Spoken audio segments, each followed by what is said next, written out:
Okay, the affirmative mentions that only, I think he said about 2/3 of students graduated in public schools. To me, that seems like quite a large amount, because 2/3 of the students. And he mentions that these students basically, they're basically that we need change, that why don't we change, why is it that we're scared of change. But basically, Congress recently went through a thing where they denied the voucher system being approved somewhere.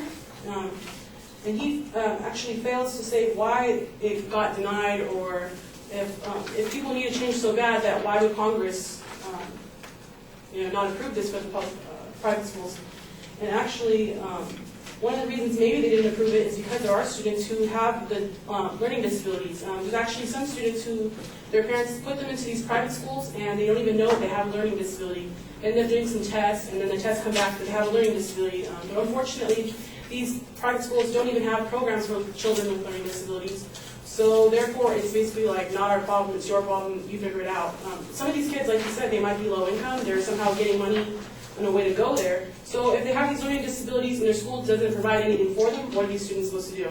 The affirmative doesn't mention anything about what these students could do, because it states that the private schools are so good. He mentions that technology is needed now basically to achieve in school, and that technology is the main source of students achieving and all that, but he doesn't mention what should the public school students do. What do they do if their school doesn't get that much money and they don't have the necessary technology? Are they just supposed to keep continuing not be able to have the necessary things in school, or are they just supposed to continue to be failing?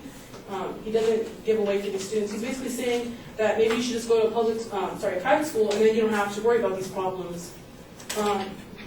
But not everybody can afford this, to go to those private schools. There's actually, the thing I have here, it says that the average voucher per student is estimated to be around $7,000. If you compare this to the average yearly cost of private institutions, the National Association of Independent Schools, which is $17,441. Now, if students receive other scholarships, families will inevitably be required to spend thousands of dollars a year to pay the difference. Most low-income families will not be able to afford this balance. So many children in low-income families will continue to attend public schools.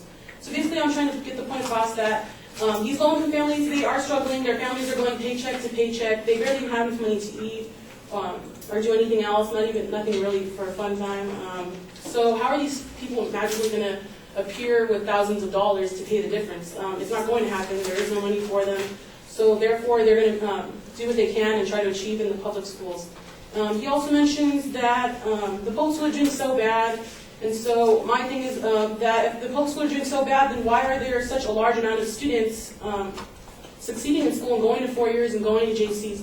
Actually, currently around the area, the JCs and the 4 years are so impacted because so many kids are achieving in school.